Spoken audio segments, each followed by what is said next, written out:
You have to kind of look at where is the best place for me to get the information that I need, but also what comfort level does the victim or the person who's disclosing, where do they feel comfortable talking to you? Not only creating a safe space, but not assuming what that safe space is for a survivor. So saying, I could meet you here or here or here, and allowing them to choose, because I think any opportunity to give some choice back to the victim helps in their healing.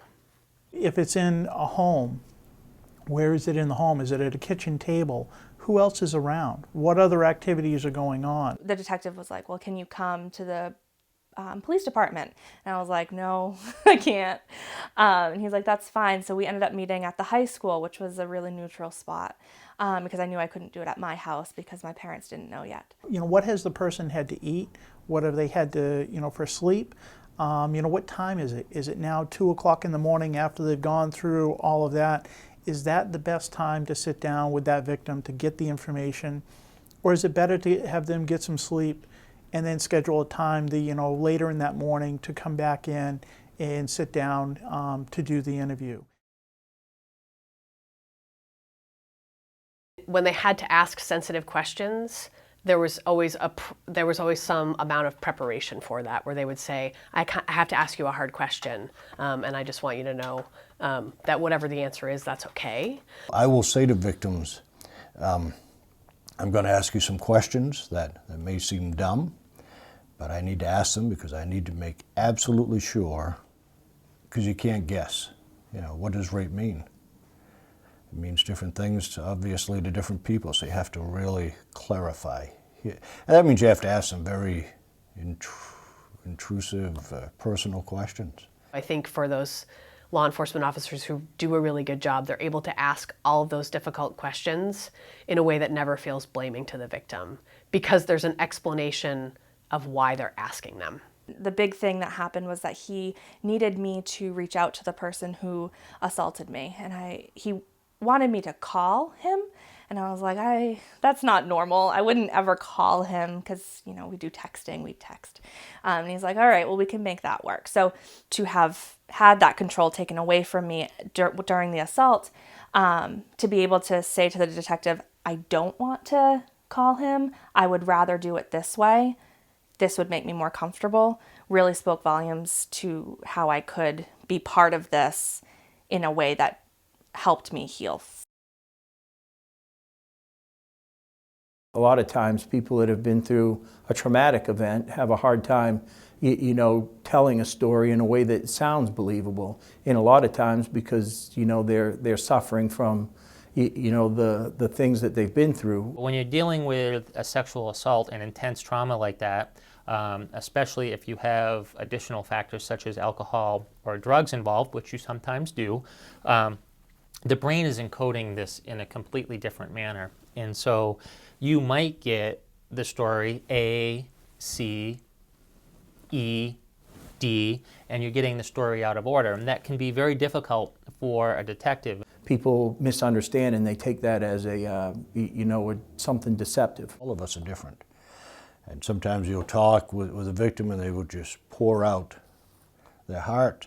And sometimes you will talk with a victim and it's just pieces and little pieces at a time. And so you have to go with that.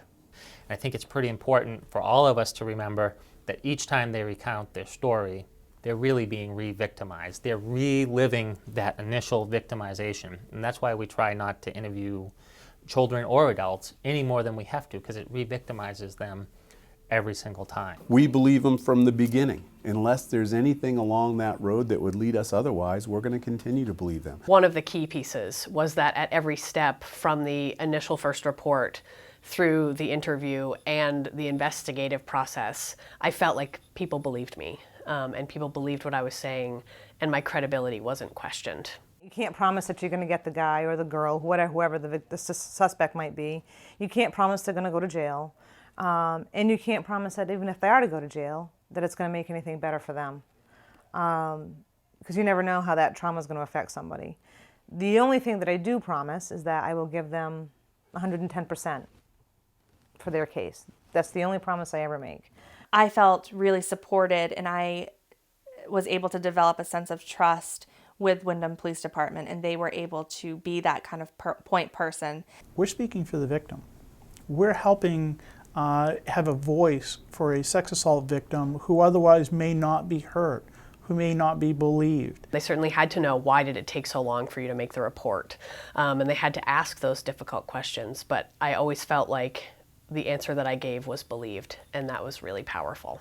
They don't have all the resources, they don't have the knowledge of what it takes in order to hold somebody else accountable in the legal system. And that's what we're here for. The person that assaulted me was probably going to be arrested. And I said, so does that mean I'm pressing charges? And he said, yes. And I said, well, what if I don't want to do that?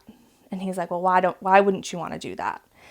And I said, well, because, he's in the Air Force, it's going to ruin his career.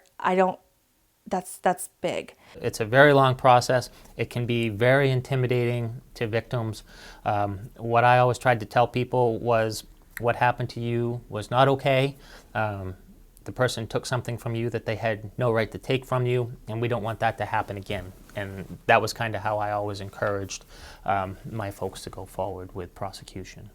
Even though this person had done this thing to me, I didn't know if I wanted him to be arrested. But there needs to be some accountability, and this behavior can't continue.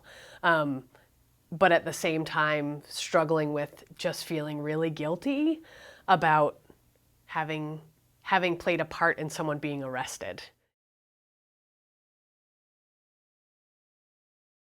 And I think more cases than not are maybe a year to 2 years, maybe 3 years even, before they get resolved. So it's easier for the officer, but for that victim that's sitting out there waiting and knowing that that's hanging out there, and they're still just waiting, agonizing as to when it's going to be over.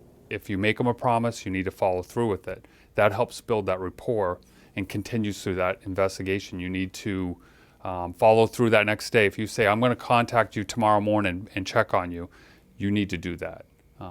That has been very tremendous in building that rapport, because that initial investigation or initial interview is only a small part of it. They're going to remember stuff down the road. They're going to write journals, or they're going to write a written statement, and they're going to feel more comfortable coming forward with it if you're showing them that you care about their case. After the assault, initially I had told a couple of friends and my mom about what happened. And so they followed through and they talked to all those people. Those people came in, they wrote statements, they did all the things that they said they were going to do.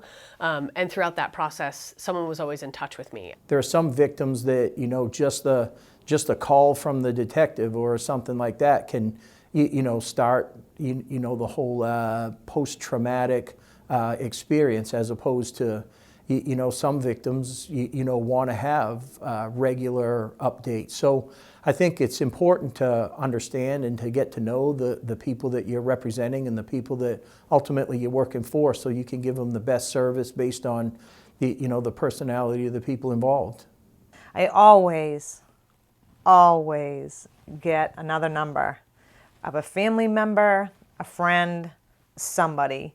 And I do that for all my victims. And the reason why I do that is because cell phone numbers change a lot, residences change a lot. So I always make sure I have an alternative number and a name and an address of somebody who will know where they are. They tell you at any time, if you remember anything, to let them know. And so I did that, and he was just always,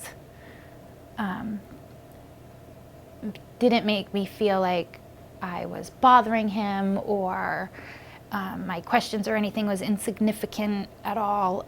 You as the investigator need to be patient. It's easy to become frustrated over a number of different things, hurdles that you deal with within the investigation. But again, being positive for the family, letting them know that the case is being worked on, and sometimes just being a soundboard for them. The goal has to be that this person is healed, find some healing. It may not be through the criminal justice system. Ultimately, we're here to provide a service to people. And those people don't always get satisfaction through an arrest. A lot of times it's putting them in contact with somebody that can help them find the service they need or the counseling they need or the connection they need to have to help them move on from or to get closure from a terrible thing. I did feel like justice was served. He did end up spending time in jail, and he does have a conviction, an assault conviction, which it's a conviction. And you know, if God forbid he does this again, there's a I was able to hopefully put an end to it, because prior to me there had been 3 other women that he had assaulted. It's important after the case that you follow up with them to let them know that everything's going to be okay. You know, if it doesn't go the way you planned, you still want to let them know that I believed in your case and I still do. You know, sometimes there's uncontrollable circumstances that we can't control in our investigation that doesn't help the case. Just being able to tell their story and have someone believe them and recognize that that is true, what has happened. That's powerful too. I think I'm still working on feeling closure, because I still struggle daily with things. At the end of the day, I know what happened and I know that truth, and I know that my support system knows the truth, and I know that Wyndham Police Department knows the truth, and really that's all that matters to me.